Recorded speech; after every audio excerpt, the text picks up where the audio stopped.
Oh, hello. I'm here. I'm live.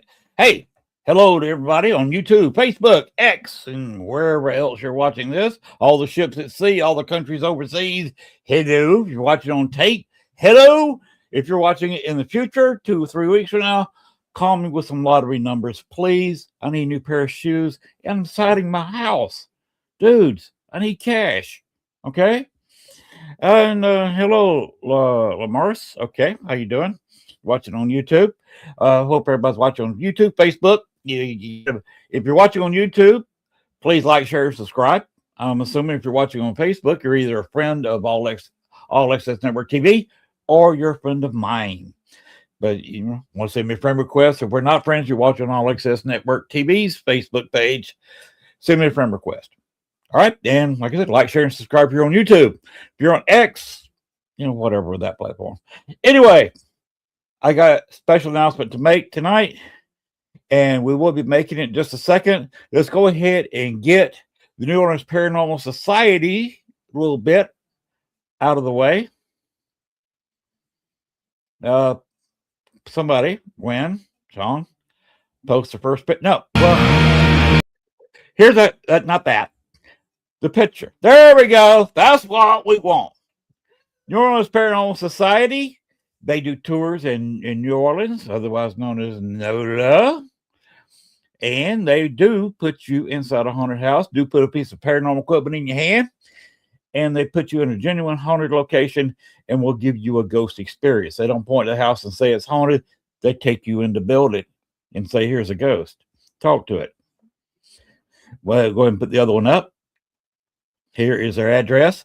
If you're going down to NOLA sometime, New Orleans, give them a call and reserve a time on their tours, and you can sit there and actually have a ghost experience and do some real ghost hunting with some real ghost hunters. They are both very good. The people that work with them also are very good paranormal investigators. If you don't know exactly what you're doing, follow them. They will show you what to do. Do not taunt the ghost in NOLA. They can get you in trouble. But they will put you in front of a pretty nice ghost if you don't do any taunting, and you will have a paranormal experience. We do, or they do, have made an announcement a little bit ahead of time than what they talked about, March 1st. So they did it a couple of days ago.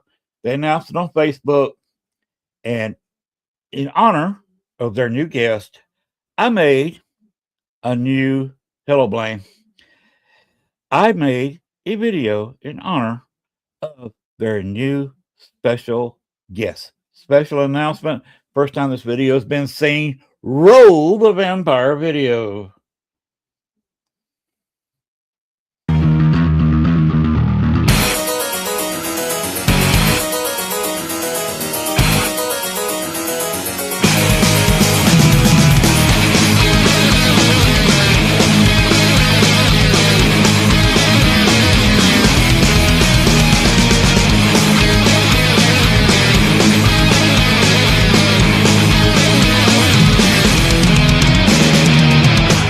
夜明けが迫り来る招かさる感情を真空の逆流に私は酔いしれた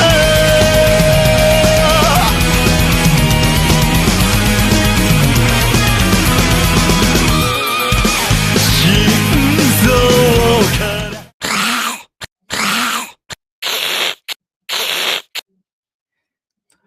All right, that is the special guest that they've been wanting to announce for a while.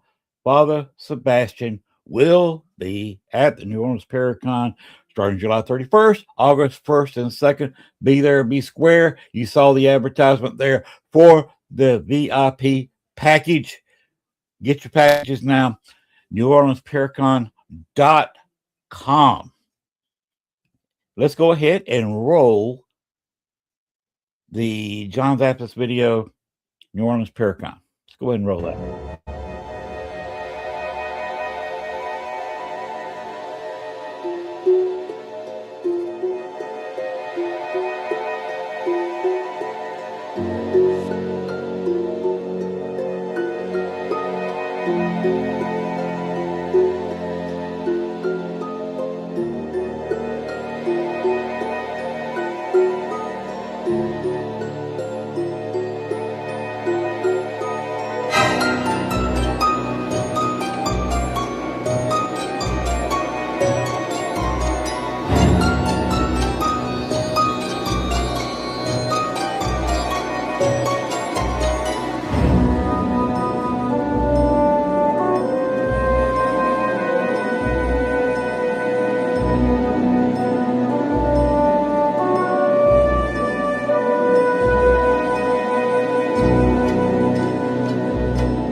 There's your special RIP package, $349.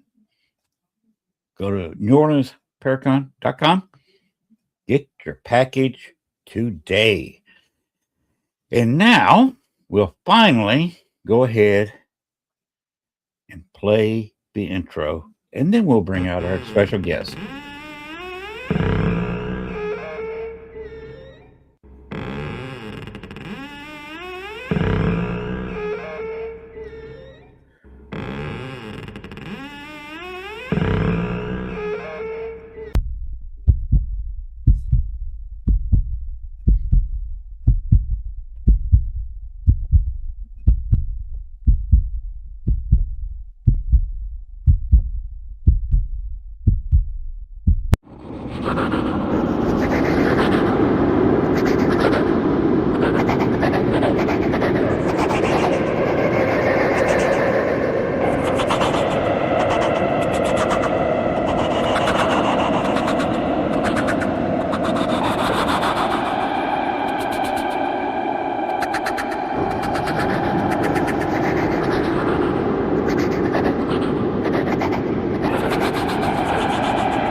All right. Hey, that's it. That's the intro. I like it. Anyway, welcome to the show. I'm your host, Lynn Dorman, Southern Pride Paranormal Podcast. We are going to bring our guest out right now. I'll tell you a little bit about her. Sylvia Shults is the author of several books of paranormal nonfiction, including Gone on Vacation, Haunted Zoos, Museums, and Amusement Parks, The War-Bringing Days of the Dead, A Year of True Ghost Stories, and Grave Deeds and Dead Plots. She sits in dark, spooky, haunted places so you don't have to.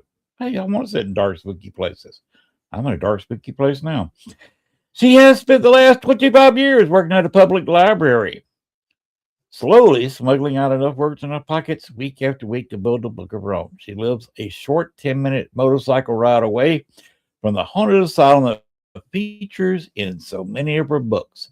She considers it the highest privilege to share the incredible, compassionate history of Peoria State Hospital. After battling intense, lifelong fear of the dark, Sylvia decided to become a ghost hunter. What was she thinking? I don't know what she was thinking about there. We'll have to ask her that question. As a paranormal investigator, she has made many appearances, including a tiny part in the Ghost Hunters episode, Prescription for Fear, about the Peoria State Hospital.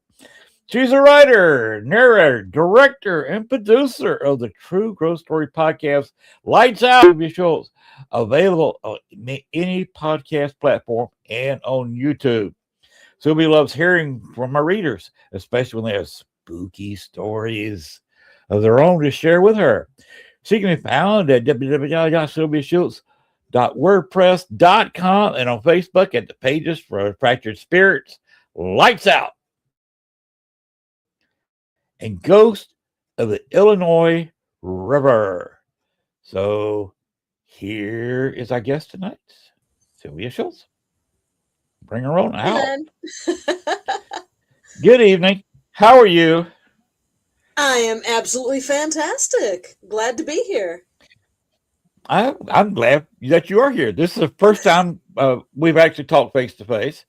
I don't know that much about you. You're an author. You worked in a library. Mm-hmm. So things are a little quiet around there. I was always one that got thrown out of libraries because I was making too much noise. Oh, libraries aren't like that anymore. Oh, they're not? Oh, wow. No. We're a very welcoming place. Oh, I was always one I'd burp real loud or something.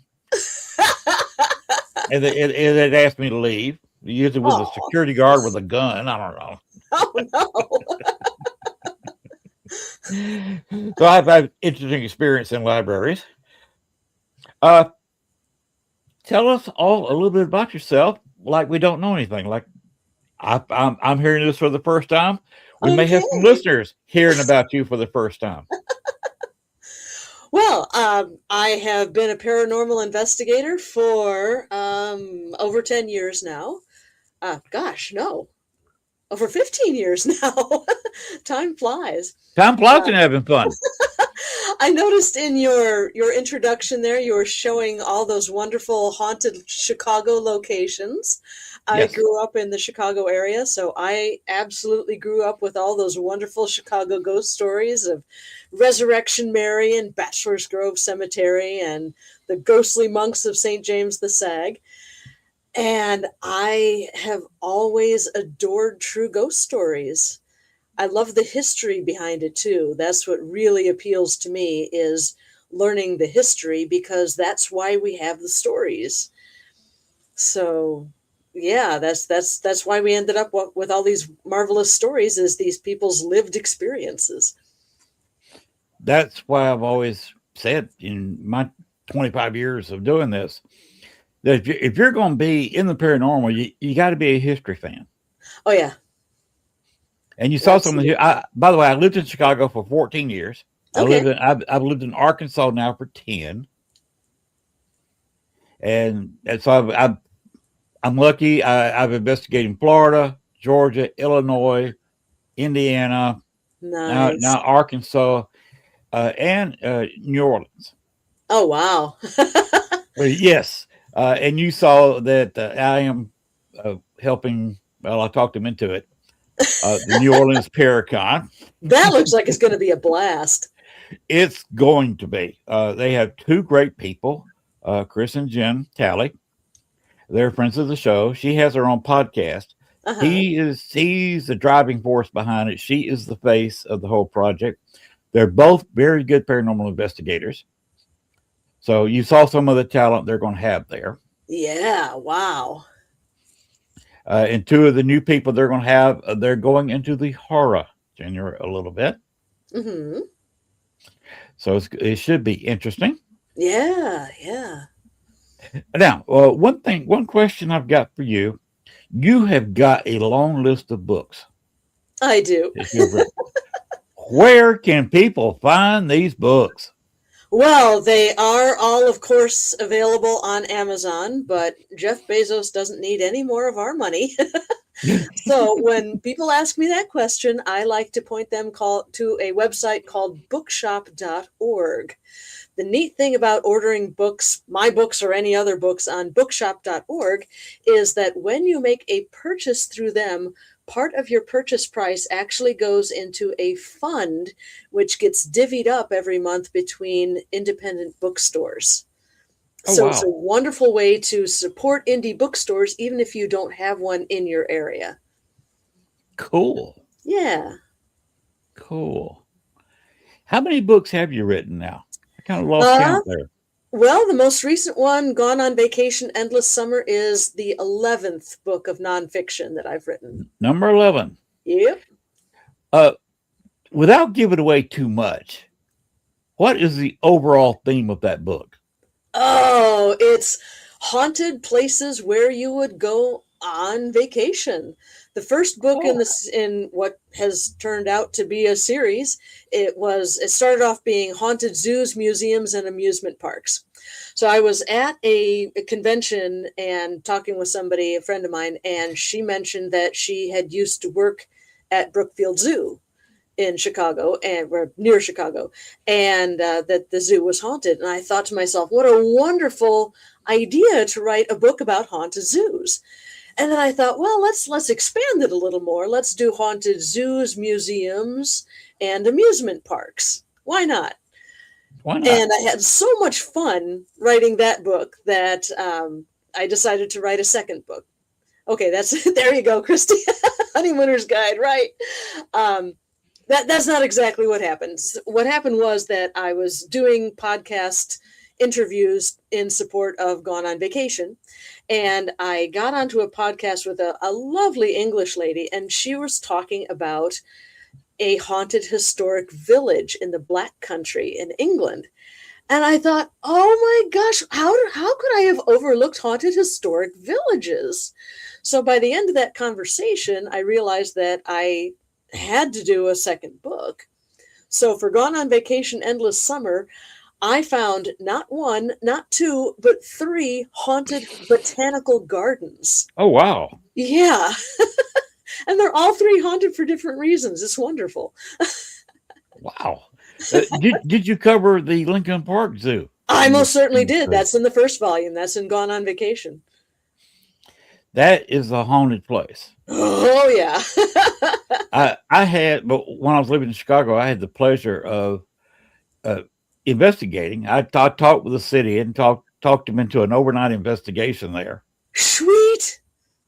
That took some sweet talking with the city and the parks department. Mm-hmm. But actually got to investigate the Lincoln Park, not the zoo, the park. Okay. Where everybody's buried underground, where everybody's playing, the softball fields, mm-hmm. soccer fields. And I was actually investigating with Dale Kasmerick and Greg. Oh, Koss. Dale's great.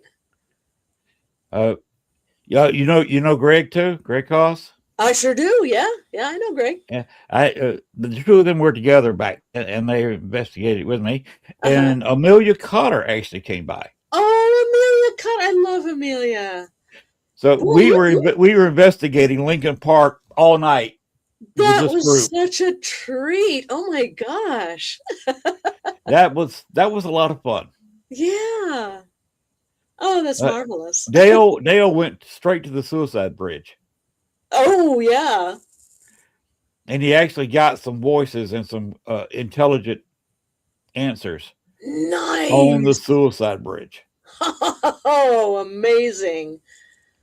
So that's a lot of fun. What did you find there in Lincoln Park? Oh, I wandered around. It was during the day. I didn't get special access or anything like that, but I just kind of opened myself to the vibes and spent some time in the women's room in the Lion House, and didn't have anything happen, but it was a lot of fun nonetheless. It was really great walking around and taking pictures, hoping to be photobombed by somebody in a Victorian dress, but it didn't happen. But it was a lot of fun wandering around. You know about the Camp Douglas prisoners that died? Yes. And they got moved to Oak Woods. Mm-hmm. Mm-hmm. They're south of the University of Chicago. Yep. You ever been there? I have not been there, no. Go there. They got a big Confederate memorial. Oh, wow. And what's funny, that's mostly a black cemetery. Is it really? Oh, yes. That is ironic, yeah. Yes. So in the middle of a black cemetery, mostly black cemetery, right. You have between 4,000 and 6,000 Confederate soldiers buried with a big memorial and a Confederate flag flying overhead. That's hilarious. So go out there sometime and see if you get any vibes. That sounds like a definite road trip thing. Because what they did, they moved them. When they started closing out Chicago Cemetery. Yep. The late 60s. The guy they hired was crooked. Oh yeah. And built out of old crappy plywood that he found, built caskets and put rocks and dirt in them, mm-hmm. and buried those in the new graves. Yeah. And then removed the headstones and left the dead folks in the ground. Mm-hmm. But before that, they moved the soldiers, which were buried in the potter's field. Mm-hmm. And they kept moving them out to Oak Woods. Mm-hmm. So they dug a circle. Okay. and they put them shoulder to shoulder in a circle. Ah. And they still had bodies. They filled up the circle. Oh. So when they went out about 7 feet, just put a little Mhm. space between the feet and the heads of the next group. Sure. Another circle outside of that, and there were still more Oh my. caskets coming. And so they dug a third circle Uh-huh. and filled that up Jeez. in 3 circles. It's one of the largest mass graves in North America. Oh my goodness. I didn't know those details. That's really cool. It's right there in Chicago. Well, what I found, oh, Christy, that is fascinating. She says sometimes I smell gunpowder because of the soldiers in her home. That is awesome. Mm-hmm. Yet what I found really interesting in doing the research for the city cemetery and all of that was that they had moved some of the bodies to Rose Hill and Graceland and places like that. And then along comes October 8th, 1871, and the Chicago Fire. And a lot of the wooden memorials, the wooden grave markers were just obliterated. And people were trying to outrun the flames of the conflagration and said, well, we'll be safe in the cemetery. That'll be fine. But they weren't safe in the cemetery because there were the wooden grave markers, and the flames heated the marble and granite monuments to such intense pressure and intense heat that the moisture in the stone actually boiled and the monuments exploded. And there were shards of marble and granite all over the place. The fire was so intense that it burned the bushes and trees down to below the soil line. So there was no respite to be had from the flames inside City Cemetery. They just had to wade out into the waters of Lake Michigan, where they finally found safety. But yeah, all those, the people that were left underground at that point, they just had no idea where they were because all the graves were just obliterated. Well, you remember why they had to move that cemetery? Yeah, because it was awfully close to the water table. Yes, it would flood Awful close and to the water source. wash floating caskets out into the lake. Yeah. And they were automatically sucked in the current for the water intake. Mm-hmm. So you had dead bodies in caskets surrounding the Chicago water intake for all the Chicago water. Yeah, not good. Now that we've grossed everybody out that's listening. Well, these things happen. Yes. Tell us about some of your other books. Well, I have a series of true crime stories that have resulted in hauntings called Grave Deeds and Dead Plots. So that's an awful lot of fun, if you can call it that. There are some really interesting stories in there. I love finding historical stories that maybe are unfamiliar to me because I figure I've read so much. If it's unfamiliar to me, it's probably unfamiliar to my readers, and I'm going to be sharing with them an absolutely new story. And a lot of these stories fall into that, which makes it an absolute joy to do the research. One of the stories in there, oh, thank you, Christy. She said that's her favorite book. Thank you. One of the stories, gosh, it's hard to choose a favorite. One of the stories that I wrote about was about a shaman of the Cree tribe named Jack Fiddler in the late 19th century, early 20th century. He ran afoul of the Royal Canadian Mounted Police because he and his brother Joseph Fiddler had killed several members of their tribe. They had what they usually were garroting them. There was a woman who was in grave distress. She was in pain. She was the women trying to care for her couldn't even touch her because she would just scream in pain. She was in a really bad way. And this woman, Wasaka Pique, was actually Joseph Fiddler's daughter-in-law. So she was related to him. And this poor woman was suffering so badly that Jack Fiddler and his brother Joseph, they put their heads together and they conferred and they discussed the situation, and they said, well, Wasaka Pique has to die.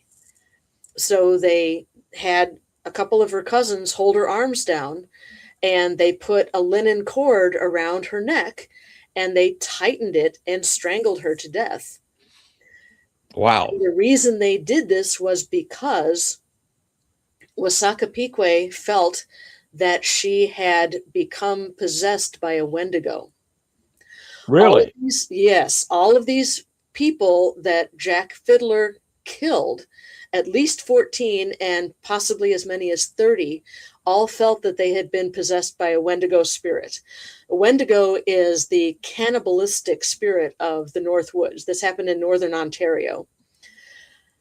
And the Hudson's Bay Company made contact with the Cree tribe and said, all right, if you bring us furs, we'll give you clothing and firearms and alcohol and other goods.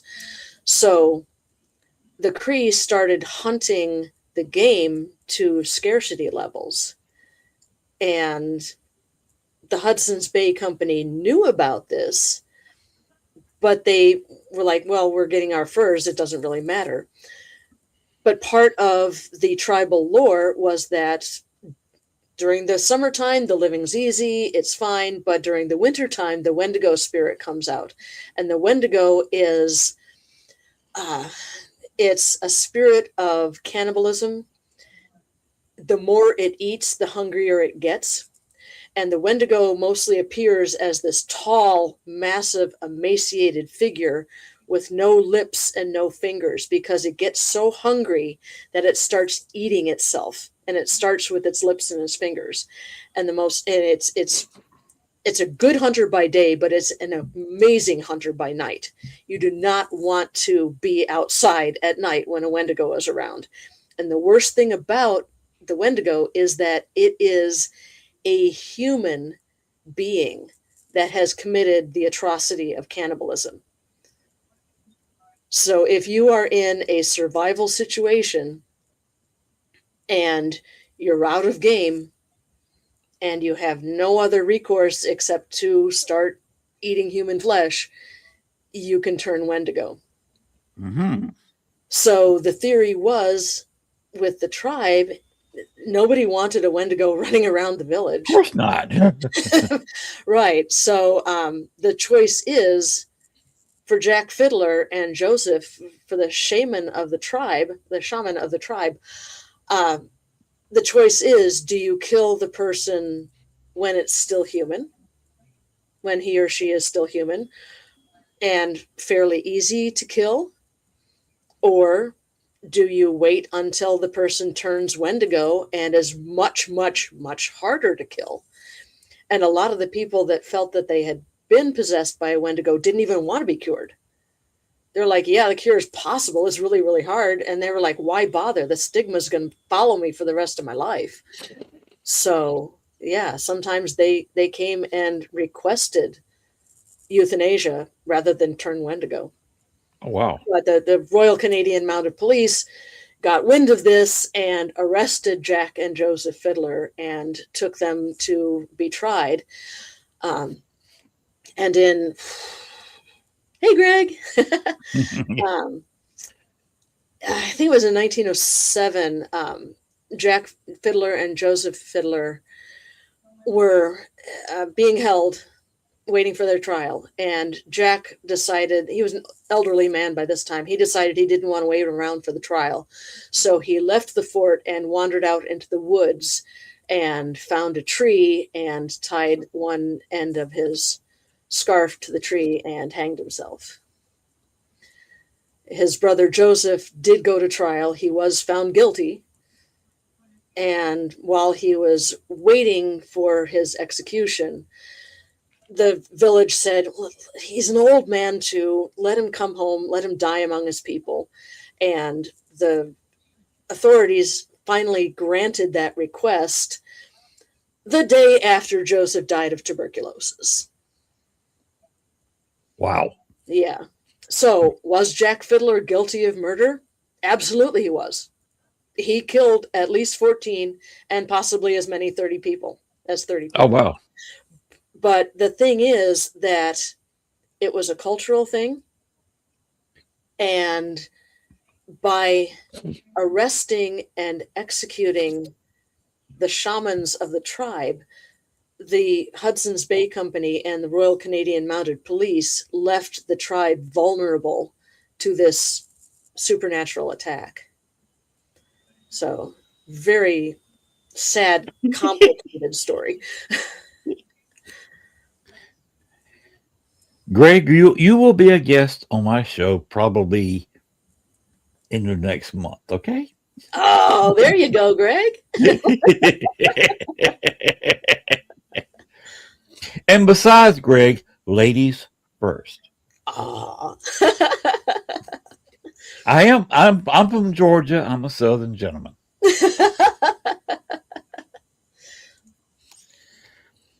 But go ahead and continue, Sylvia. Okay, so another really fun story. I'm going to take a drink of water here. I'm drinking sweet tea myself. Nice. Another really fun story from Grave Deeds and Dead Plots is the story of Celia Rose. Now, Celia Rose, if I tell you that there once upon a time was a lady, a girl named Celia Rose who lived in Pleasant Valley, Ohio, you might get this mental picture in your head about a young lass with long curly blonde hair whose greatest joy is to sit and work on her embroidery. If you had that mental picture in your mind, you would be wrong. Celia Rose was kind of a pudgy, dumpy girl. She was an oops baby. Her parents had her very late in life. She had an older brother, Walter, who was like 25 years older than she was. Celia she wasn't stupid, but she didn't do anything with the smarts that she had. She was a very poor student. Instead of playing games with the other girls, she would much rather watch the boys play baseball when they were at recess. So she wasn't a really great student. And when she was 24 in the 1880s, she happened to catch sight of the neighbor boy plowing the field, and what's his last name? Barry. Guy Barry was his name. He was 17, and the 24-year-old Celia absolutely fell for this kid. She started hanging around while he was working and just making a nuisance of himself or herself. And Guy tolerated her visits. He didn't encourage her in any way, but she was just so moony-eyed over him that she was convinced that they were going to run away and get married and live happily ever after. And she kept hanging around the place. The Roses and the Berries were neighbors, but they never really interacted until Celia absolutely fell head over heels for Guy. So it got to be so that Guy's younger brother, Claude, said, he went to Celia and he straight up told her, he's like, Guy has a girlfriend. He's not interested in you. And Celia said, well, that's okay. I'll just wait I'll just marry you instead. And Claude's like, I'm 12 years old. I'm not going to get married. I'm too young to get married. And Celie just placidly said, well, I'll wait for you. And Claude didn't want to marry Celie either. And finally, Guy and Claude's father went to David Rose, Celie's father, and said, look, you got to keep your daughter under control. She's bothering my son, and she's making a pest of herself, and just tell her to knock it off. So Celia was in Dutch because her father came home and yelled at her, and he's like, leave the neighbor kid alone. He's not interested in you. So everyone was mad at Celie. So Celie's mind didn't work very quickly, but it did work. So she decided that she was going to take care of the impediments to her life of happiness with Guy. She knew that her family liked to eat black pepper on their cottage cheese for breakfast. So she took the pepper box and she filled it with arsenic. And when she put the black pepper on the table for the breakfast, her family all had heaping helpings of this cottage cheese with the black pepper on it. Celie took a helping too, but she didn't eat any of it. She threw it out in the yard, and the chickens ate it, and they had a yard full of dead chickens. David Rose ate a big helping of the cottage cheese, and he was dead before the day was done. Yes, Malabar Farm is where this all went down. Malabar Farm in Ohio. So Walter didn't have as big a helping, so he lasted a little over a week. But he died too. Rebecca, Celie's mother, was starting to get better. And she suspected something because Celie said she had some cottage cheese, but she wasn't sick at all. She wasn't showing any signs of being poisoned.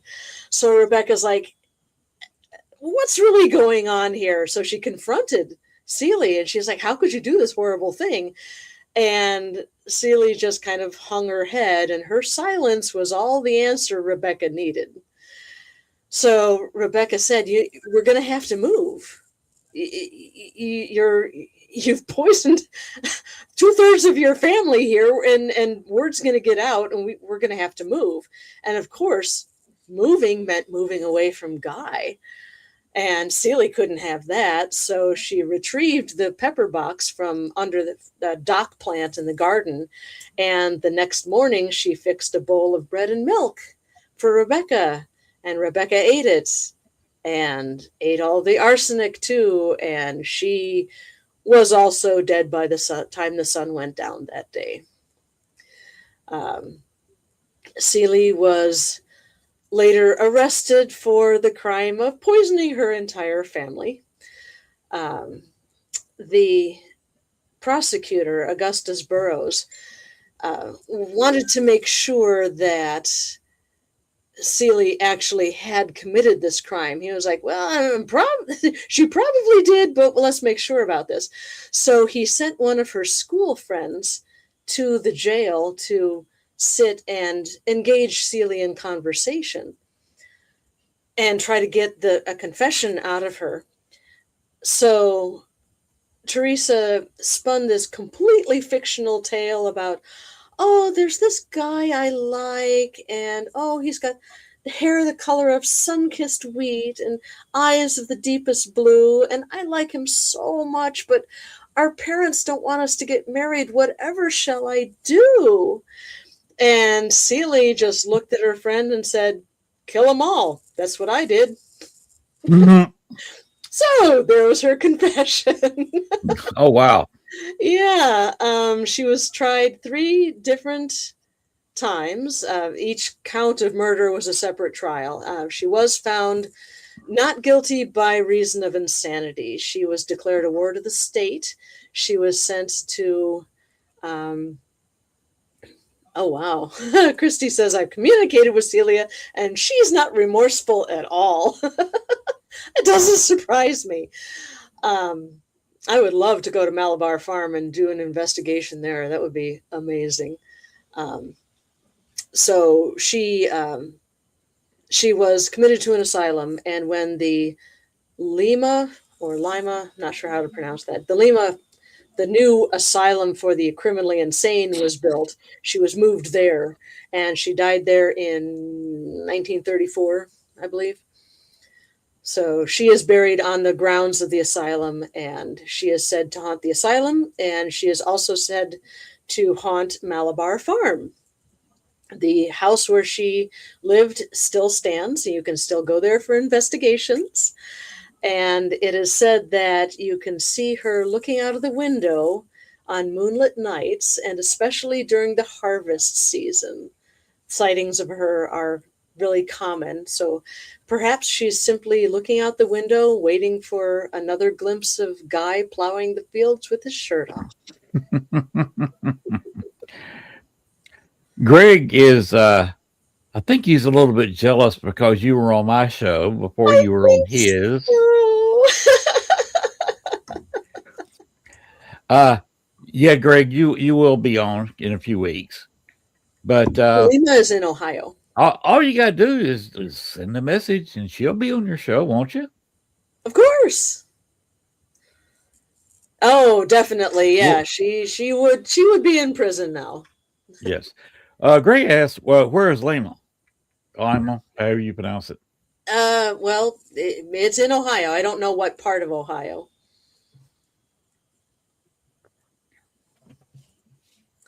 Yep, passed away in 1934. Okay, somewhere in Ohio. Yeah. Does Christy know exactly where it is? I was just going to say, I bet Christy could tell us where it is. What big city is Malabar Farms close to?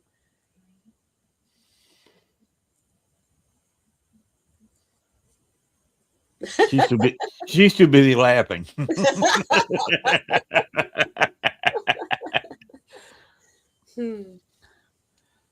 That happens on my show a lot. We get to laughing and they say, don't. Great. That's, yeah, done anything. That's the way to spend a conversation. Oh, now she's talking about Greg. Give him a tissue.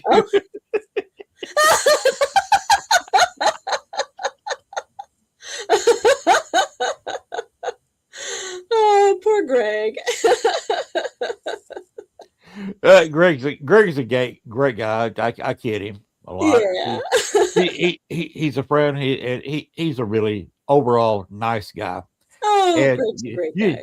You'll have a great time. You go on his show. Mm-hmm. Maybe he can talk you into an Estes method. Oh, there you go. I've been on Greg's show. It was ages ago, but I've been on his show. Yeah. It's been a hot minute, though. Yeah. If he'll have me back, I'll be on again. I don't mind. He's unpacked right till April. But I guess maybe you meet May or June before you can get on his show. That's perfectly fine. Greg, I'm in. He has a line. He has a great lining up for him. That's excellent. Yeah. He has a great show, puts out a lot of good information. Mm-hmm. So he's busy over there. Yeah. Good to be busy. Yes, it is. I've been busy here redoing my house. I'm actually residing. Oh, and wow. We started off, we bought the house. It had a 32-foot by 10-foot porch. Mm-hmm. So what I've done, I took this behind Larry and Mo here, and built a workroom. Oh, cool. We're putting any room mm-hmm. on where you got to go through a storm door. You have a room. We'll have our coats hanging out there, put our shoes mm-hmm. there. And then you can walk through the main door to the house. And then we're adding 6.5 feet to the porch. Nice. And screening in that part. Mm. So we'll end up with about a 12 feet of a screened porch. Wonderful place to sit during a thunderstorm. Yes. I love my front porch. Front porches are nice. Mm-hmm. Especially down here in Arkansas, southeast Arkansas, you got You really have a spring. You quite often have a fall. Where did I run into? Gosh, where was the last Chicago Paracon last year? I think so. Yeah, I'll be at Chicago Paracon again, actually, in June 13th. Mm. So might run into you there. You probably will. Yeah. Do you know the Malays? Paul and Nick? Nick Malay's the guy that's really big on peer unity. No. I know Nick Sarlo, but I don't know Nick Malays. Well, you'll see him if you go to. He's always there. All right, cool. He's a good paranormal investigator. You know Tony Zabisky, don't you? Zabisky? Oh yeah. He's become the #1 tour guide. Oh, definitely.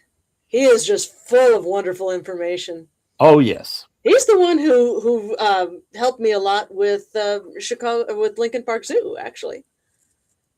So yeah. He was actually there at the start of the investigation at Camp Douglas, which is another investigation. Okay. So he and I, Nick Malay has his ghost jacket with all kinds of patches of where his ghost hunting. Mm-hmm.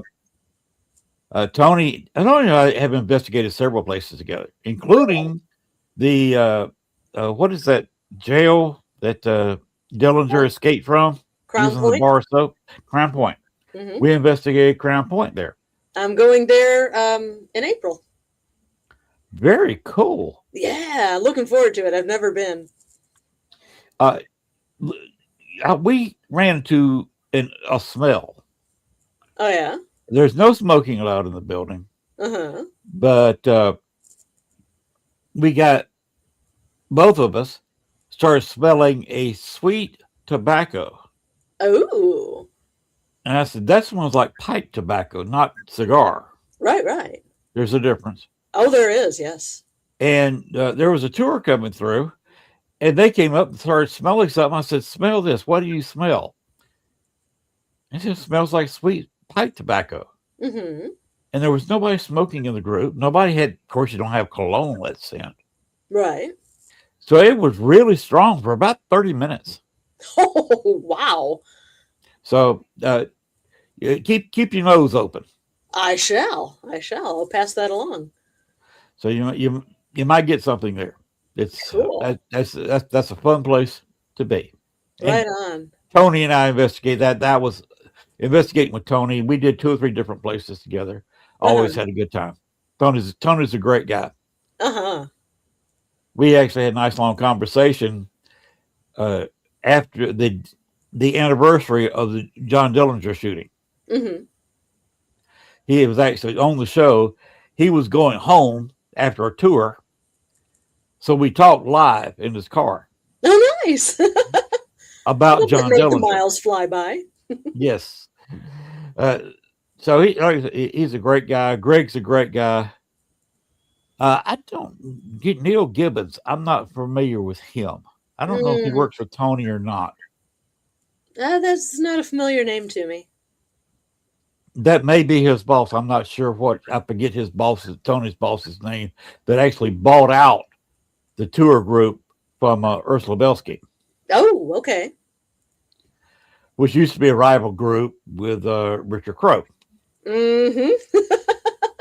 And of course, Richard Crowe is buried in cemetery where Resurrection Mary. Oh, okay. Yeah, he's actually buried. I went to he and I helped him with his last John Dillinger event. Oh, wow. And spent quite a few hours talking with him before that event. Mm-hmm. And I was in the Westerners with him, a group dedicated to Westerns. And I was also in the Civil War Roundtable with him. Oh, fun. So I got to spend quite a bit of time with Richard Crowe before he passed away. Mm-hmm. And yes, I went to his wake and his funeral. Mm-hmm. I never had the pleasure of meeting Richard Crowe, but Richard Crowe was an unbelievable guy. He's the one that put legend. Bachelor's Grove on the map. Mm-hmm. Because he used Absolute to legend. stand there on the bridge of the new, I guess, the one that's been there for several years now, Midlothian Highway, and stood on the bridge with a voice recorder and seeing what he could get from that bridge from the cemetery at night. Uh-huh. Yeah, Cool. so he's the one that kind of created all the stuff that goes on in Bachelor's Grove. Nice. Oh, you saw the intro, right? I did. You saw the lady on the stone. That famous photograph. I saw that. I saw that. I've seen it for years, and then I found out that it was Dale's group. It was Marie Huff that Judy Huff, yeah. Dale's from Dale's group, and yeah, that was just absolutely amazing to me. That, oh my gosh, here's this famous photo, and I know the person who took it. Yes, and she took it with a high-speed 35mm film. Yeah, infrared. It's so cool. 35mm film. And Judy Huff and Dale. That's right. Sorry. Both own copyright. She took the picture, but she was working with Dale at the time, so they both own copyright. Yeah. And I found out who it was. Oh, really? Yeah. In the intro, I've got a wedding picture of two people. Oh, that was the connection with the wedding picture. Okay, cool. Side by side with the lady on the stone. And if you look carefully, you next to you, if anybody wants to go back and you go to that intro and pause the video on YouTube or Facebook, when you see those two appear, pause it, and you will see, carefully look at the picture of the lady on the stone. She's wearing the same dress as the lady in the wedding picture. Fantastic. Oh, the wedding picture was taken in 1863. That's John Humphrey and Amelia Patrick. Yeah. And then the baby died in 1865. 1865 at 11 months and 4 days old. Oh, poor baby. Libby May. They buried her in the Patrick plot in Bachelor's Grove because the town that John actually founded, the cemetery wasn't ready for burial yet. It wasn't ready for burial until 1869. Oh. They lost 2 or 3 other children. Oh. They are buried in the new cemetery. Oh. They never went back and exhumed Libby May to put her with her siblings. So she's buried with some of Amelia Patrick's aunts and uncles. Oh. And because when they exhumed a lot of the bodies in the late 1980s, when Bachelor's Grove closed, there was no Humphreys or Patricks to take the bodies out of a closed cemetery. Oh, okay. So all the Patricks, about 6 or 7 Patricks, are in that plot. Wow. See, that's the history part of it. Yes. That's what I love so much. It's there is so much. Chicago is just rich with history, and being down here now close to New Orleans, because I'm less than 7 hours away from Bourbon Street where I'm sitting. Lovely. That's going the speed limit. Oh wow. Hey, to be honest with you, I can get down there slightly less than 6. I'm big size 11 feet. They can't quite hold it up when it's on the gas pedal. We were talking about Richard Crowe and Dale Kaczmarek and everybody. 2 legends. Well, my sister got married in October of 2020, and my father came down from Wisconsin. My sister got married outside of Chicago, and my father came down from Wisconsin, and I took the opportunity to talk to him and say, because people keep asking me, well, how did you get all these wonderful ghost stories, and how did you get interested in it? And I said, well, it was my dad who told me these wonderful stories, and he's the one who really got me interested in the history and the ghost lore, especially around Chicago, because that's where I grew up. And it occurred to me while we were talking, I said, how did you get into all these ghost stories? And he said, well, I watched people on TV, and he didn't name names because he wasn't really into that culture, but he said, yeah, I watched people on TV and I got interested in it, and I told you these stories. So it feels to me like it's come full circle. Like my father watched all these folks on TV in the Chicago area, probably Dale, probably Richard Crowe, and all these people, and now I know these people are now colleagues of mine, which just blows my mind. It's so cool. Yeah, it is. It was amazing. I moved to Chicago in 2001. Mm-hmm. And soon after that, started getting, I had done some investigations in Georgia, got back into it in the Chicago area. And of course, one of the first people I met was Dale, and then met Richard.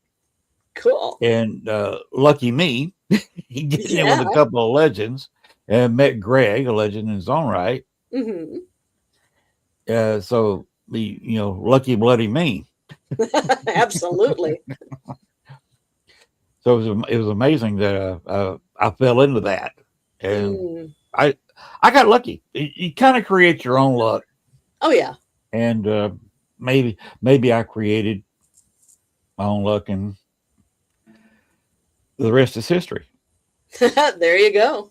I'm one of the very few people who's actually investigated the Humphrey house at night. There was only 3 of us, and one, he was a jerk, and I think he ended up getting put in jail. Oh no. The other guy, he started having kids, and you know how it is. He was a police officer, Chicago police officer, and he was buying a house. He was buying his new car, his wife's new car, and started having kids. So a lot of the paranormal stuff went to the wayside. Yeah, it takes up a lot of time. Yeah, Dave Olson is a great guy. If he's listening, hello, Dave. But he and I are 2 real. I'm not going to call the other guy a real paranormal investigator that investigated at night in the Humphrey house. Oh wow! And John wasn't too happy with me. Oh. And Amelia found the whole thing amusing.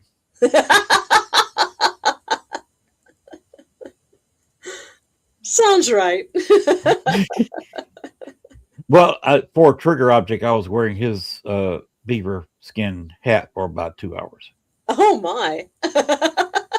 And it's not a replica of the real hat that John Humphrey wore.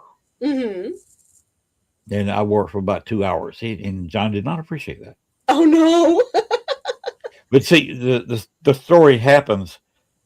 John was the most powerful man in Cook County outside Chicago. Oh wow! Yes, the location that burned after the Paracon. Yeah, that was it was only a couple of weeks after that too. Yes, it is. Ursula had her event there, and a couple of weeks later, it burned to the ground. I was so grateful. I still am grateful that I got to go to that Paracon and got to go to the Willowbrook Ballroom once. Yeah, I missed out. I'd already moved down here, and I didn't get to go. The luck didn't go that far. Oh. But I missed out on that one. Yeah, but it did burn to the ground, the Willowbrook Ballroom. Yeah, Dale was out there as it was burning, reporting from the scene. I remember watching that on YouTube. He went live. Yeah. Yeah, the Irish Legend across the street's also very haunted. Christy, how did what feel?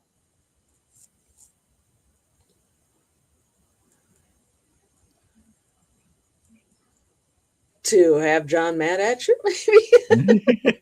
How did it feel? Well, he tried to scare me and intimidate me because Sure. I was in his bedroom in his house Uh wearing his hat. huh. And the story behind it, like I said, he was the most powerful man in Cook County outside of Chicago. Okay. If you wanted to do anything in Cook County, you had to run it by John Humphrey. Okay. And when he got elected to the state senate, he immediately took a secretary and immediately started having an affair with the secretary. Oh no. Well, his and Amelia's was arranged marriage. There was no love there. Oh. Two families both had a little bit of money and said, well, why don't we get our kids together? We're about even financially. Okay. Let's just get our kids together. They did. Mm. And, they had a couple of kids. He started having an affair with his secretary. Mm. And when Amelia died, 6 months after she died, he married the secretary Dang. and ended up with having a couple of kids with her. Oh wow. And then they're Oh, buried oh, with John in the center, first wife on one side, the second wife on the other, and oh, the wow. kids, each one of them had buried on the other sides of each wife. Huh. That's a fair arrangement, I think. Yeah, it creates a little tension in the afterlife. Sure. Now, as far as the hat goes, it was interesting having a beaver hat on top of the head. It was, especially, it was about this tall. Uh huh. So, I was way up here. John, he had kind of, I call it the Chihuahua syndrome, the small dog syndrome. Uh huh. He's only about 5'4", 5'5". Oh my. And I'm 5'9.5" with this down like this. I'll bet that cheesed him off. Yes. And Amelia was, when she found out about, was just, I would say dying, but she was already dead. She was just thought the whole thing was hilarious. See, that's what I love about paranormal investigation. I talk to people about this who don't do investigations. They're just, civilians, I guess, for more lack of a better word. And they're like, oh, aren't you scared? Aren't you scared? No, I'm not. I'm not scared of the dead because there were people just like us. And to find out, to interact with somebody with a personality like that is just brilliant. Yeah, Love it it's so very much. interesting. And I would rather interact with the dead than the living. Sometimes, so yes. Sometimes the living just suck. Yeah. Of course, that's one reason I'm living down here in the woods. We live a mile outside of Star City, Arkansas, Uh-huh. and our Star City, Arkansas has just 2,200 people in it. Oh my. Big change from Chicago. Big change. Well, Arkansas was a big change because Arkansas has 3 million people in it. Chicago has just under 3 million people in it. In Metro Chicago. Whoa. And another 3 or 4 million people living in the immediate suburbs. In the suburbs, yeah. So yeah, it was a big change. Well, I moved down to the Peoria area and when I went to college, and the farther away from Chicago I get, the happier I am. I like going back for visits now, but I wouldn't want to live there. We're quite happy down there. Yeah. We've had a high of about 75, 76 degrees down here today. Oh, dang. Tomorrow is going to be in the mid 70s, and we're talking hitting 80 Saturday. Oh, bliss. We struggled to hit 40 today. The sun actually did come out, but not till later in the day. And yeah, it was just gloomy most of the day and bleh. And if we have snow, it stays there on the ground for a couple of days and it melts. Oh, nice. And we live on a dirt road Uh-huh. in the county. so we can do basically anything we want to. Mm, And got excellent. the longest bayou in the world right down the street. Really? Yeah, and there's a gator living in it. Oh, oh man.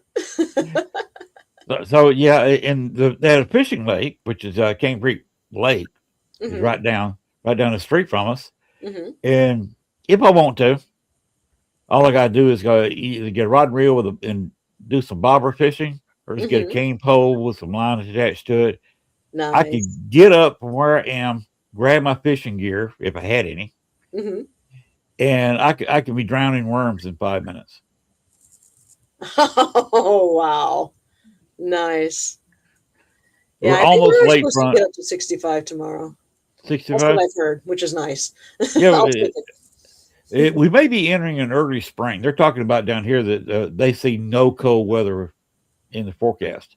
Oh wow. We had a full spring last week where it got nice for a couple of days and we all got excited and then it went back down to the 20s. It was awful. Then New York had all that snow. Yeah. Ooh. Mm. And Christian says she lives out there in the red dirt. Yeah, Mm. that's our drive. Mm-hmm. And we recently put some red clay gravel right in front of our steps. Uh-huh. So now Oh man, cars I gotta that want ask to go visit Christy can pull if right to our steps. uh-huh. I have to ask Christy if she has ever been to this place uh in Australia. Oof. I'm looking through Gone on Vacation Endless Summer to find it's a it's one of the historic villages there and it looked absolutely flippin' amazing. What? You planning your trip to going down under? I wish I could. Well, if I go out of the country again, it's going to be to England and Scotland again. Because that is amazing. Okay. Go over there and get some spotted dick. Talem. Old Talem Town. Christy, have you ever been to Old Talem Town? The Pioneer Village? I believe that. Yeah, Christy, I had no trouble believing that. have you ever visited Old Talem Town? Oh, by the way, you do know what spotted dick is, don't you? Yeah. It's an English dessert for anybody who doesn't know. Yeah, it's like a big dense pudding with currants in it. Yes. Yeah. It's actually very good. But it sounds wonderful. I mean, the name doesn't sound wonderful, but the description of it sounds good. I like English food. I like it. It sounds like a redheaded guy's exposing his privates. You know, they got freckles on it, so it's spotted. No. When Dale and I went to England and Scotland for 3 weeks of ghost hunting a couple years ago, I had Victoria cake, and I finally it took me nearly the entire 3 weeks, but I finally found cool. Christy says she has been in there. That sounds like the most amazing place. I finally got a good plowman's lunch, and yeah, that was amazing. You used to get an amazing plowman's lunch at the Red Lion Inn right across from the Biograph Theater. I miss that place. Yeah, until it had some issues. Yeah. It was closed for several years. Yeah. I don't think it's opened back up. Yeah, it opened back up before I left Chicago. Did it really? Yes. Oh man, I'll have to go. It's been open 10 years. Oh. They completely, of course, they had to hollow out the building. They had pipes burst in there. Vagrants went in there and stole all the copper. Oh. It was a mess inside. Oh no. It was basically a hazmat site, but they went in there, got it all cleaned out. Good. And one of the last things I did in Chicago with the people who bought the house that we lived in is the four of us went to the Red Lion and ate. Ah, brilliant. They So had yeah, the most. Did you have the plowman's lunch with that ginger chutney? I don't remember what I had that night. Holy crap, was that good? They serve good food there. Of course, Hmm. there is another Red Lion on Lincoln. That's another was another owner. That they two of the owners of the That's the one I'm original Red talking about. Lion has split, Okay. Well, and one of them. isn't that across from the biograph? I thought that was on Lincoln. No, that's the original. Okay. But there's a Red Lion on Lincoln. Oh, okay. That's a little ways away from there. Okay. And it's another owner of the original. Now, Lincoln Station, which is a bar where Richard Crowe usually set up his John Dillinger event, Uh-huh. burned down Oh. a couple of years ago, and they're trying to get that rebuilt. That's a big classic nightclub there. Oh, wow. In fact, I got some video that I showed on the John Dillinger, the anniversary he got killed. Mm-hmm. This actual video shot of Richard and I being in the station nightclub. Oh, nice. So I've got that. That was a fun night. But that place burned down there, and they're trying to rebuild it. Oh my! They tried to keep up the John Dillinger event, but nobody can promote like Richard Crowe. You got to save that history. People tried, and the first year they had 10 or 15 people show up. The next year they had about 5, and they said, "Oh, that's a shame." It's one of those grounds that they won't speak of. Terrible things happen there. Old Okay. Talent, yeah, that looks like a creepy place. I've seen videos. I did the research for the book, and oh man, that looks terrifying. Oof. Of course, did you ever do any research Ooh. on the Marnie Yang case? Because I don't know if that created a haunting or not. No, not familiar with that. Tell me about it. Okay, Marnie Yang was having an affair with Sean Gale. Okay. Sean Gale actually he played defensive back for the Chicago Bears and caught interception and ran it back for a touchdown, a pick six, in the 1985 Super Bowl. Okay. Which is the last time the Bears won the Super Bowl. Oh, okay. Okay. He was also dating another gal. And she got pregnant. Marnie didn't like that. So Marnie went and put some black makeup on her face and walked up to her apartment, knocked on the door. When she answered, she just emptied her gun into her.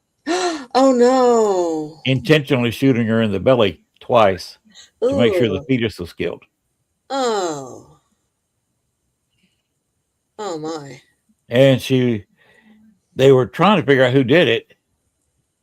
And you remember the story you were talking about earlier, kind of the first of the show, where they sent the lady's friend to talk to her, and she to see if she would confess, and she kind of got a confession out of her. Same thing happened. They sent a friend of her to Marty, and they had lunch together. They wired her, and she got a confession. And then they said, "Okay, this is not quite enough for a conviction," and sent her back in a little bit later, a week later, and she got a more solid confession out of her. Oh wow! So they convict her. She's doing 2 life sentences. Oh my! Yes. Well, that's fair. I was a little bit involved in it because I did a photo shoot with her a few months before she committed the murders. Ooh! Wow. So that's was something. I ended up on Snapped, True Crime, and 2020. Oh wow! Because of that. Look it up on YouTube or do a little research on Marnie Yang, and you'll see what I was involved in. Marnie and I were in a real estate investment group together. Okay. We used to meet. Guy had a apartment in the old warehouse district. Mm-hmm. That's a big flat. He had the whole floor. Mm-hmm. So we met there. She was a bit of a womanizer. Oh. Yeah, I decided I saw an elevator going to the second floor, but I'm always attracted to old things, Uh-huh. and got on probably the oldest elevator in Chicago that it still operates. Mm-hmm. Now it took about 4 minutes to get one floor. Oh, jeez. Uh, Marnie walked in behind me and took the stairs, Uh-huh. so we got to the door of the flat at the same time. And she opened the door, and she's kind of short. She's only about 5'2", 5'3". Okay. I reached over her and grabbed the door and opened it. Mm-hmm. So you quite naturally, all of a sudden all the weight from the door is gone. And she turned around and looked straight at my crotch. It was one of those reverse things where I almost said the eyes are up here.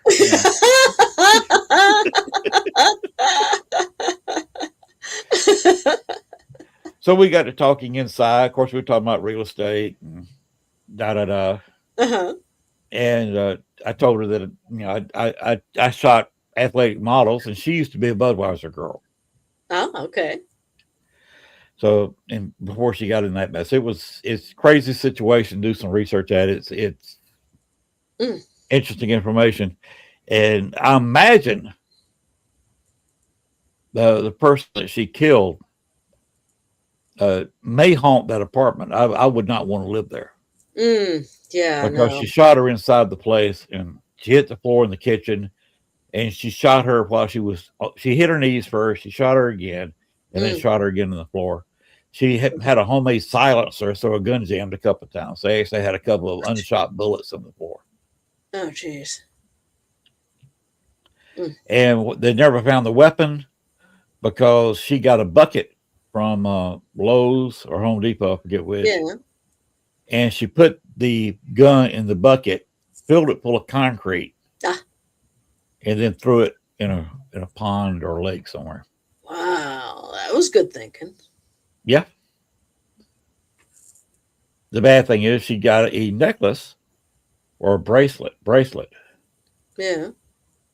And took it off of her and laid it somewhere, and she took her friend somewhere to show her where it was. So it was enough to convict. Oh, man. She's been trying to get a retrial, thinking that some of the evidence was hyped up or exaggerated or whatever, because the trial was over 10 days, less than 2 weeks. Well, think about it. She was sleeping with members of the Chicago Police Department and the suburbs that she lived in. So you know how Chicago operates. You get Chicago Police Department do not want you on a stand. And one of the suburb police departments do not want you on a stand because you'll sit there and start admitting about everybody you're having an affair with, all the married guys. The Chicago Bears wanted the entire thing swept under the rug. Of course. Sean Gale moved to England and is doing sports broadcasting over there. Oh. So he got out of town.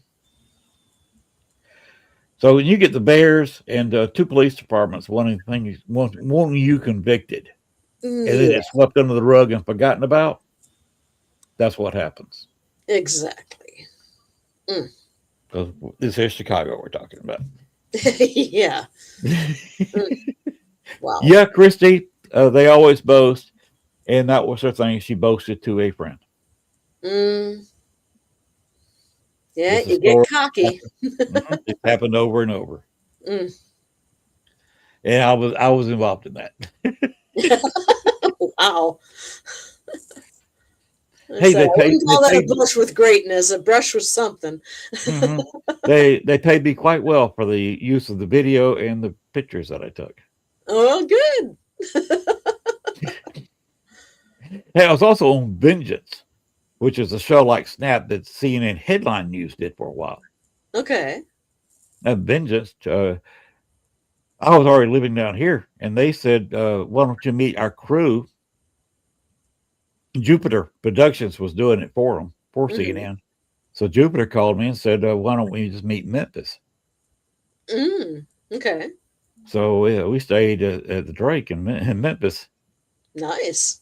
Yeah, with the Ducks. Mm-hmm. You heard about that hotel, right? I've been to Memphis, but I've not seen the Drake. They keep ducks on the top floor. Oh. And once a day, they bring them down on the elevator, put the ducks on the elevator, bring them all the way down to the lobby, and they'll parade out of the elevator and go hop in the fountain that's in the center of the lobby. Oh. And then at the end of the day, they'll get them out of the fountain, parade them to the elevator, and ride them back up to where they live at the top floor. That's delightful. I love it. And the whole place is just packed. During both events, when they're walking out and when they're walking back to the elevator, it's all just solid humanity. You want to take pictures of these ducks on parade. Oh my goodness! It's a 5-star hotel. We were the only ones on the floor, so we had our own private chef, nice. our own private bar at night, and we had our own private chef in the morning. Oh wow! That's living. Yes, and they said, "Well, we'll buy you supper where you want to have it." And I said, "Why don't we get tickets to the riverboat?" Okay. So he said, "Well, the crew here has never been on the riverboat. I've never been on the riverboat. Let's do this." Why not? That was his attitude. So he bought the tickets for the crew and the two of us, Mike and I, to eat on the riverboat. And on a couple hours riverboat cruise there on the Mississippi. Wonderful. Then we ate lunch at the top of the pyramid. Oh, fun! We kept the receipt, then sent it back to Jupiter Productions. They sent us a check. Excellent. So I hope Marnie never gets out of jail, because she's going to say, "Okay, you benefited from me being in jail, dude. Come on."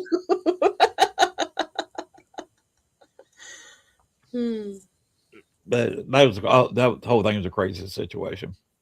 Sounds like it. Wow. Of course, the thing of it is, I was up there very close to where that great tragedy happened. Just after the end of the Civil War, they had a prison camp there coming from the south. The steamboat. They overfilled a steamboat, and the river was high and the current was strong. So they had the boilers cranked up wide open to fight the current, and you're still just crawling northward against that strong current. And one of the boiler plates, it had not been checked. It had a crack or something, and they patched it, and they should have stopped. They shouldn't have had that many people. It was way, way, way. I mean, 4 or 5 times. Oh, yeah. Capacity. And one of the boilers blew, and when it blew the other two. Yep. And these poor guys had no chance. No chance at all. And we were, the river's changed course a little bit since then. Where that boat sank is actually several miles away inland now from the river. Yeah, didn't archaeologists find it and say, "Wow, there's a steamboat in the middle of a field. What's going on?" Yeah, you got all that. Where it burned and the remains of it is actually in the field. Because of the Mississippi moving. The Mississippi's trying to move now. Really? But they are fighting it. Oh. Because they don't want it to move economically. Because it wants to shift several miles west. Okay. Where it's coming down more central. Because there's a river there already. And the Mississippi is trying to cut its way through to that river. Oh, Oh, and they're okay. having to patch it and dam it, trying to stop it because if it moves over there, all the land in the New Orleans area, Biloxi, that whole corner of Louisiana will lose the river, pushing fresh water down, Oh and the no. Gulf of Mexico will come in there and make it kind of briny. Ooh. Yeah. It's lightly salted water, and Right. New Orleans, Biloxi, and all those little towns in there Yeah. will lose their fresh water. Oh no. Plus, New Orleans would lose its port, and Yeah. it would have to be abandoned Oh geez. because the Gulf Like New Orleans with hasn't suffered enough already. yeah, it would have to be abandoned. So there has been quite a bit of money fighting the Mississippi to keep I it can from changing understand that. course. So that's just some of living in Louisiana and some of the stuff you find out when you go to New Orleans. Yeah. Wow.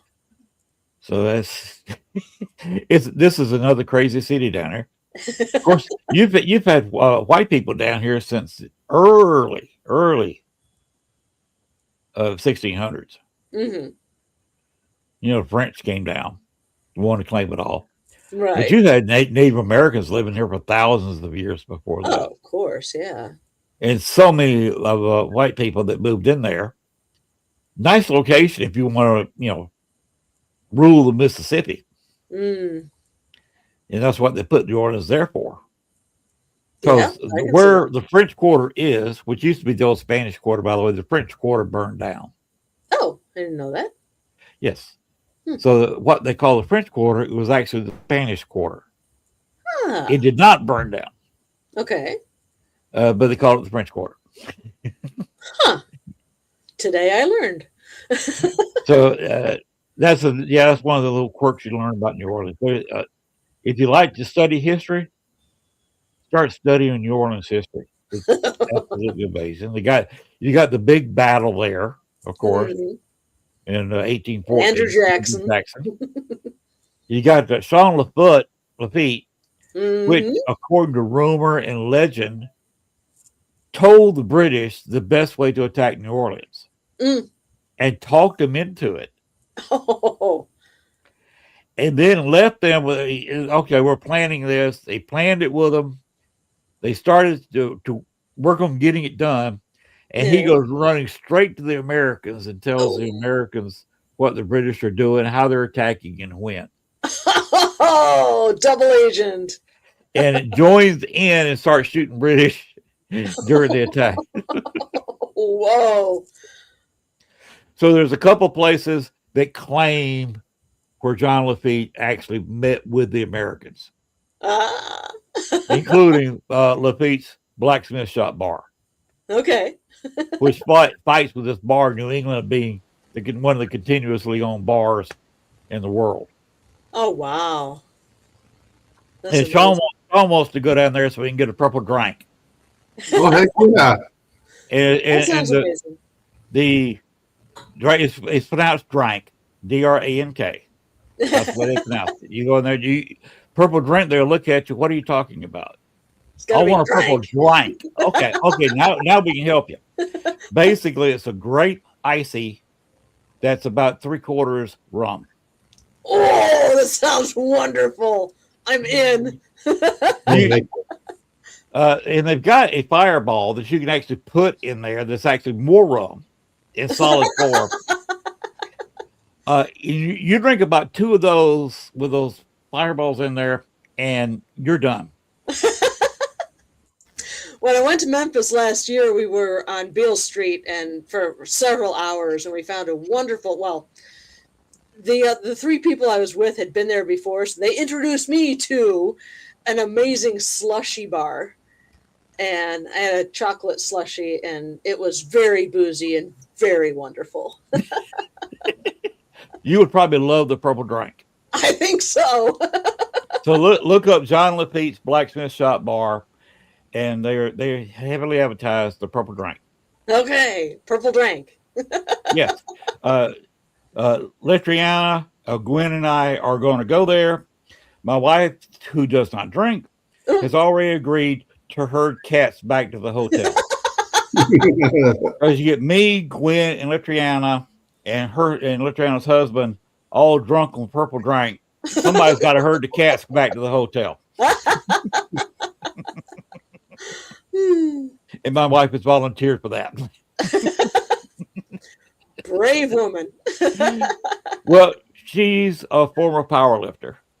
Oh, okay. Yeah. Yes, her parents were from down here. Okay. That's the reason we came down here. But she was actually born and raised on the south side of Chicago. Okay. Now they're by Marquette Parks, where she lived, where the house was that we sold. Okay. If you know where Marquette Park is. Not familiar with that. That's got some history. Martin Luther King Jr. said that he was more afraid during one of his marches in Marquette Park than he was of any place. The south side of Chicago can be really rough. And back then, it was all white. Oh. It kind of not that well all white. And Martin Luther King Jr. says about that was the most scared he ever was. Oh my! During one of his peaceful marches, is right there in Marquette Park. Oh my goodness!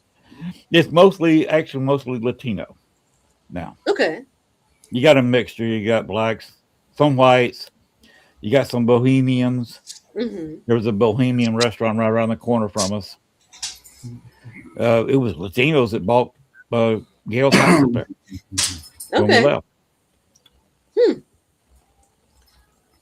So that was some of my interesting history, Chicago. I love it all. I love hearing it all. Oh, and there was a plane crash there back during the war. I think it was 43. Okay. A guy was had a few more than a regular crew. It was just people having to go from one base to the other. In a B-24. Okay. And he could try and fly in what later would be called Midway Airport. Okay. Back then it was just a small little military airport. They turned the lights off because they weren't expecting another plane in. And it was really foggy that night.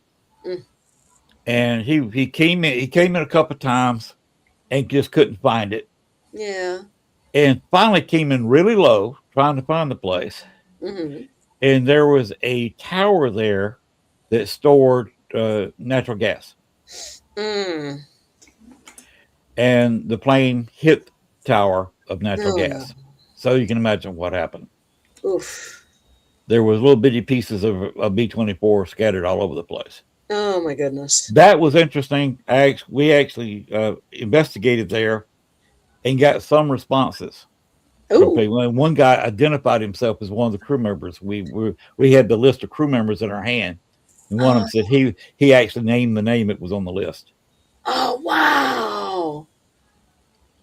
Because it's out there very close, just a block away from Marquette Park. Oh wow! Oh, that's extraordinary. And actually, with it was a pretty good hike. I mean, it'd take you about 20 minutes, but you could actually hike there from our house. Oh, cool. Get in the car and drive there for 5 minutes. I had an investigation place where I think it was about 12 or 13 people died in that B-24. Oh my! So that was interesting. Yeah. Wow, that's fascinating. So look at B-24 crashes. Yeah. In World War II. Yeah, There was a couple little articles still about it on the internet. Okay.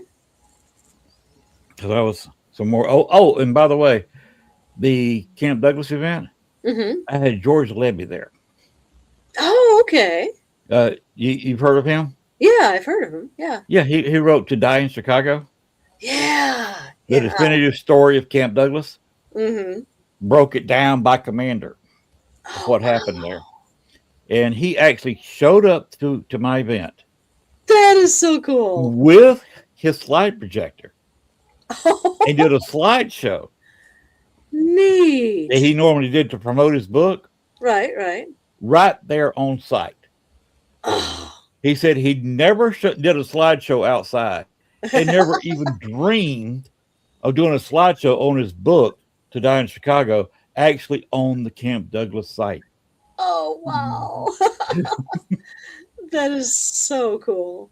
So that was a whole bunch of fun. Mm-hmm. And it's also something that probably never be done again because one of the areas we investigated, they built condos there now. Oh, no. It's where the barracks used to be and all the privies used to be. The March of Progress. Yes. We got a lady's voice there. Nice. It turned out the first couple of years, it had a lady in her 40s, 50s, big old tough woman. Of course, it got to be back then.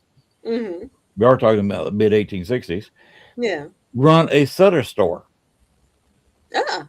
They finally run her out. She snuck back in and was selling stuff to the prisoners. They called, run her back out. I think they arrested her. But we actually got her voice talking about the Sutter store. Wow. Right there, where the condos are now. Uh-huh. Like where the barracks were. Very close to where her Sutter store was actually set up. Oh, man, that is amazing. So that's, Lynn, we're up about 10 after 10 right now, bud. yeah, I see that. We've been going for an hour 40, Sylvia. It's flown by. I've had It's been a great show. It's always a lot of fun. I'd love to have you back sometime. Write another book. Thank you so much. I am currently working on a book that is straight true crime, nothing paranormal about it. But I have a huge backlist of ghost story books, so I can talk about whatever you like. So you're putting out a book on true crime? Yes. Do you remember in 2022 there was a jail director in northern Alabama that walked one of the prisoners out of the jail and went on the run for 11 days? Vicky White and Casey White. Okay, Yeah. the White. Yeah. That's what I'm co-writing a book about, that case. Okay. Yeah. Interesting. Sounds Oh, like it's gonna be fun. when you get it completed, Uh-huh. let me know. You want to promote it? Come on All the right, show. And we'll brilliant. talk about it. Thank you. I'll let you know. Or we can sit there and talk about your other books. That works. You're a delight to talk to, Sylvia. Well, thank you so much, Len. I have had an absolute blast this evening. So thank you for being on the show. All right. Thank you for having me. Always. And you have a great evening.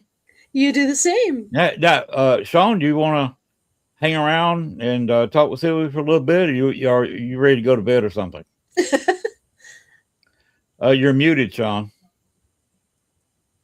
I said we can hang around a little bit backstage, sir. Okay, if you want to hang around, Sylvia. I gotta feed my dog. My dog usually eats around about 9. So she's about an hour late for supper. So I'll need to go and take care of her. All right. Yeah. Well, like I said, it's been a pleasure, Sylvia. It's been a great meeting you. Thank you, Len. And it was delightful to meet you. Delightful to meet you. We had a fantastic show together. Thank you very much. Yeah, we did. Yeah, and you have a good night. Thanks, you too. Sean, before we get out of here or play the exit, can we go ahead and play the special announcement video again?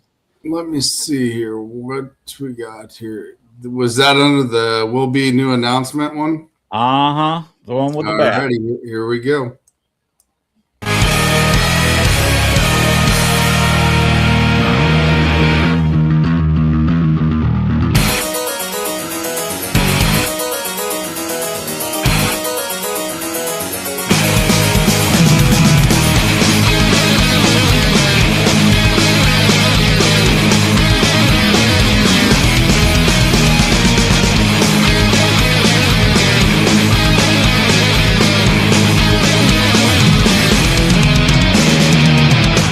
夜明けが迫り来る招かさる感情真空の逆流に私は酔いしれた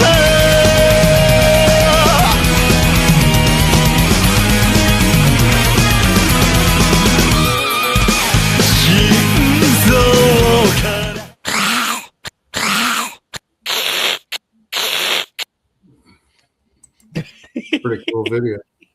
I just threw that together tonight. By the way, I threw that together using Canva. The music is provided by Canva, so they got a copyright, so we don't have to worry about that. That's Canva music. All the images are Canva, except for those, of course, of Father Sebastian. Okay. So he is the special guest they wanted to announce, and he's going to bring vampires from all over the country coming to see him because he doesn't do many paracons or any kind of cons. Cool. They've also got another guest there that's also going to be in the horror issue. He's going to be placing Jason Voorhees in an upcoming movie. So they got him as a guest, and this is going to be a thing you're going to see next year, the 27th. Yeah, thanks, Linda.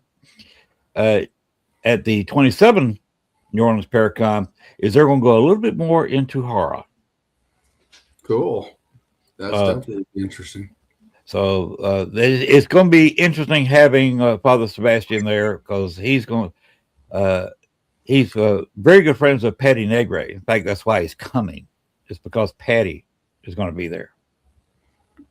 Yeah, they're good friends. So Patty's coming. So Father Sebastian's now coming. So it should be a good time. And the RIP package, you saw it listed, $349.